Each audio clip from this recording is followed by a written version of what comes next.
Magandang araw. Ang aking tatalakay ngayon ay tayutay. Tayutay, isang pampanitikang paraan ng pagpapahayag na ginagamitan ng mga salitang di patitik o di tahas ang kahulugan. Ilan sa mga uri ng tayutay ay ang mga sumusunod: pagtutulad, pagwawangis, pagkatao, pahalintulad, pabalikho, pagmamalabis, pangitain, apostrope, pagpapalit tawag at pagpapalit saklaw.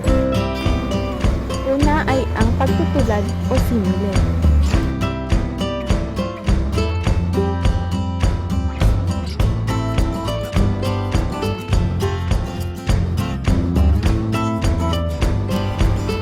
Halimbawa, ang buhay ng tao ay parang kandila, habang umiikli, nananatak ang luha. Pangalawa ay ang pagwawangis o metaphor, isang paggamit ng pahiwatig ng paghahambing. Halimbawa, ang buhay ay gulyon, marupok, malikot, tagipit tumagit saan man sumuot. Pangatlo ay ang pagkatao o personification.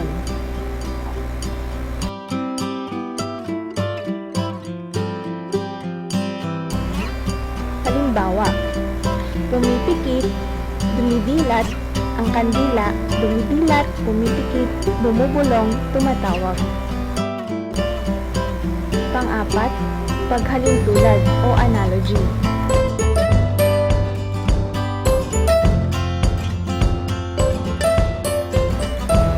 Halimbawa, ang kahalagahan ng musika na siyang wika ng kaluluwa ay katulad ng isang wika na siyang kaluluwa ng lahi na hindi dapat lapastanganin.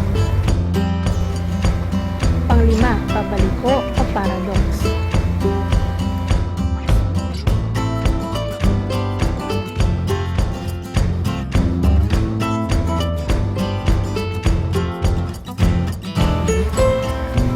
Halimbawa, nang ako'y nagbiro, puso ko'y mapalad.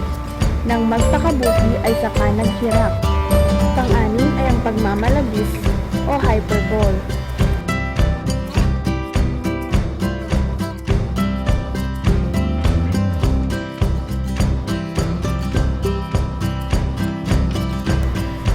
Halimbawa, nang tipakin mo ang bato ay natayo ang katedral.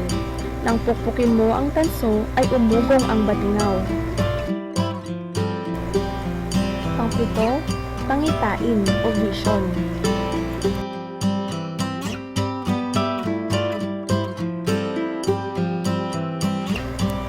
Halimbawa, sa sinapupunan ni Conde Alfonso, aking natatanaw si Laurang sinta ko.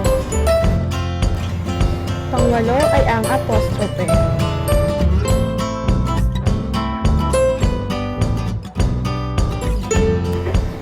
Halimbawa, kamatayay nasan ang dating bangis mo, nang di ko damdamin ang hirap na ito.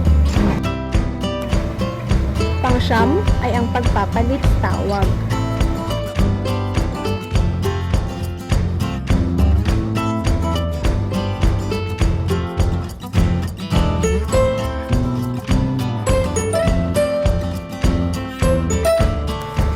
Halimbawa, bangking langit, bangis mo'y nasaan? Ano't nangingiig sa pagkagulaylay? At ang panghuli, pagpapalit saklaw.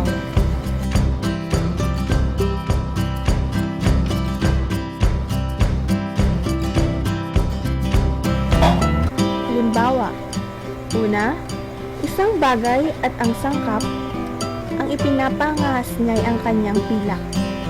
Pangalawa, bahagi at kabuuan, ilang kaluluwa ang nasawi.